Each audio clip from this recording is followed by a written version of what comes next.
Hey Team CRST, Safety Keith here to talk to you about a very important topic, and that's brakes. More importantly, brake violations.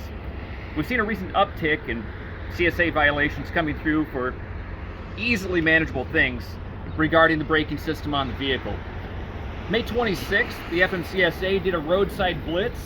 Just one day, they found 1,273 violations that put drivers out of service. On top of that, they found 1,725 other violations that drivers incurred points for. So today, we're going to talk about your tractor and trailer and the things that you should be looking for. Now, we have to get hands-on. That's one of the most important things, is that you get hands-on with the vehicle. So we'll take a look at this bud rim set. We're going to look inside here at the brake drum and pad. You want to check and make sure that that's not abnormally weared, uneven weared, and if it is, that's something we need to get in to get the shop taken care of. As we move out, we get to our brake chamber. You can see right back here, you got your hoses and lines coming off that brake chamber. Note there's a ring clamp in place on it, not missing, and the end cap is still on that brake chamber. These hoses, if you look close here, have spacers in them. These need to be here. Without these, you start getting chafing lines. And when that happens, it's only a matter of time before that hose blows open. Even the beginning of chafing lines can get you CSA points.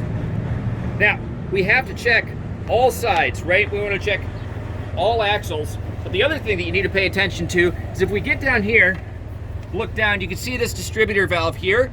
And then we've also got air supply that goes to our fifth wheel. So your vehicle, top to bottom, other than having a diesel engine, runs on air. That includes your transmission. So if we get in here, as we get into the transmission and transfer axle, you're going to see all kinds of hoses and lines coming off. And what you're looking for here is to make sure that straps are in place, the spacers are in place, and that none of the lines are rubbing against each other unless they're securely wrapped like these ones are here with these zip ties. You've got a handful of distributor valves back here and plenty of places that hoses can come into contact with each other and create a situation for chafing. Other issues that we see is with the coupling devices. So if you look here, what ends up happening is as these tractors get older, eventually this spring moves down or ends up not being there at all on your lines.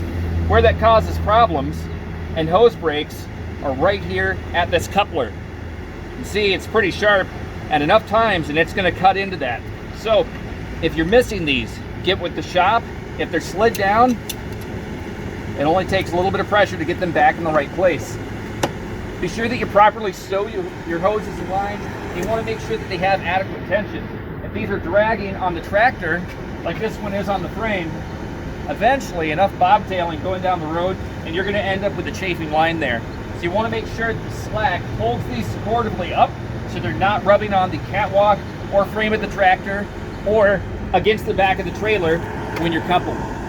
Next, let's take a look at the front of the tractor and look for some other potential issues. Now, back at the front of the tractor, we're going to take a look at the braking components on our steer tires. Now, every braking system is made up of 4 primary components that are accessible to you. That's the chambers, hoses, slack adjuster, and drums. Drums inclusive of the pad. Your brake chamber should have a ring clamp in place that should be tight. And we want to make sure that these little grommets that hold these hoses together are in place. Otherwise, we can create a situation where, again, we end up with chafing. It's little things like this that get drivers points all the time out there on the road. Now, let's move on to the trailer and cover some other points.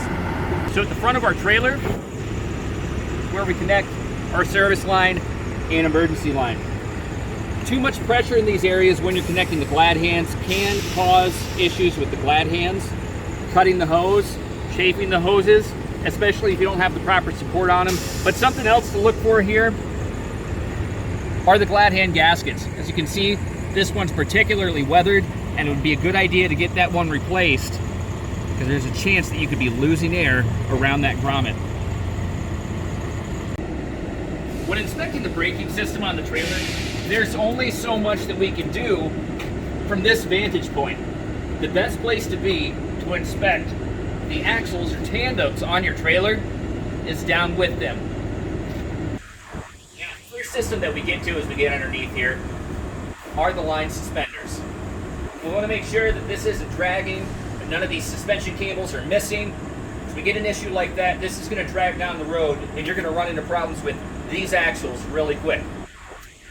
Moving further in, we've got 4 sets of brakes that we need to inspect, 2 hoses going to each one and dividers for each one. You've got a service chamber and an emergency chamber back here, just like you do on the back of the tractor.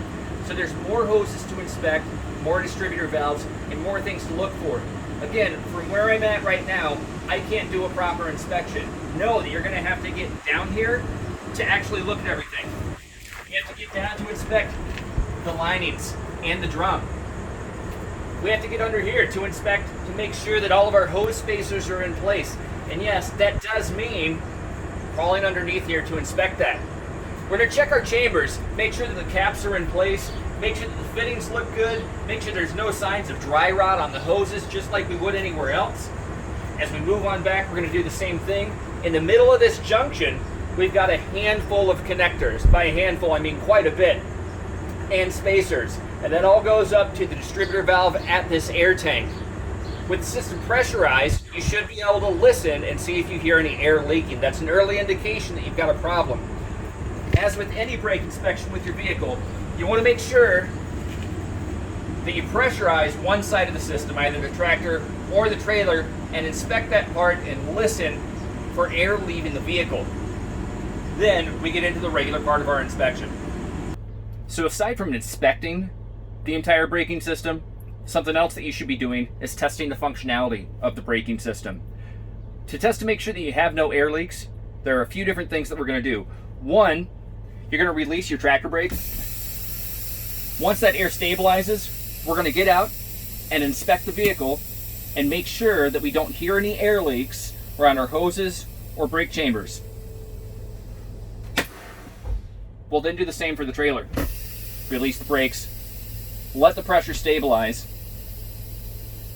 and once that's stable, we're going to get out and listen for any air leaks in our rear axles or tandem axles. Now, the other thing that we have to do is make sure that the emergency braking system and service braking system are working correctly. Our service braking system is pretty simple.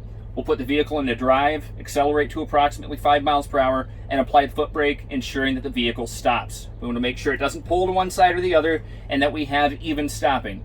That's how we know all axles are working correctly. Next, to test the emergency braking system, we're going to do a leak down pressure test. To do that, we want to make sure that we have a minimum of 125 psi, and we want to turn the truck onto the accessory position. That is just one turn. Now, as you can see, we're right about the 125 mark.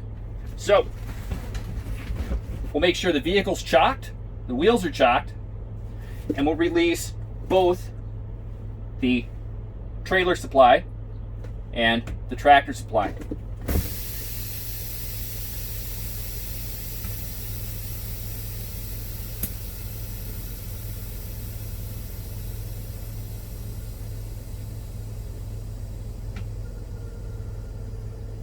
Now, once that stabilizes, we want to ensure that in 1 minute we lose no more than 3 psi without the foot brake applied. We'll then apply the foot brake and ensure that we lose no more than 4 psi in 1 minute. At this point, we want to fan the brakes down to the point that the audible alarm or low pressure warning signal comes on. Just like that. That should be happening right at 60 psi. If either one of your gauges hits 60 psi first, it's going to go off. You're then going to continue fanning the brakes until the emergency brake system sets or your spring brakes set. And that's going to happen as we get below that 20 mark. At that point, we know that the system's operating correctly and we can recharge the air braking system. Note, as you're recharging, to make sure that the governor shutoff is doing what it should, you should charge from 85 to 100 psi in 45 seconds. And that's it. You've inspected your tractor and trailer braking system, and you've tested the functionality all the way around. You should be safe to go down the road. Remember that inspecting your vehicle is a part of your daily job. Anytime you get in new equipment or hook up to a new trailer, you should be inspecting it thoroughly to make sure that it's operating correctly and that you won't have any issues going down the road or that you won't incur any violations. Thanks. We'll see you next time.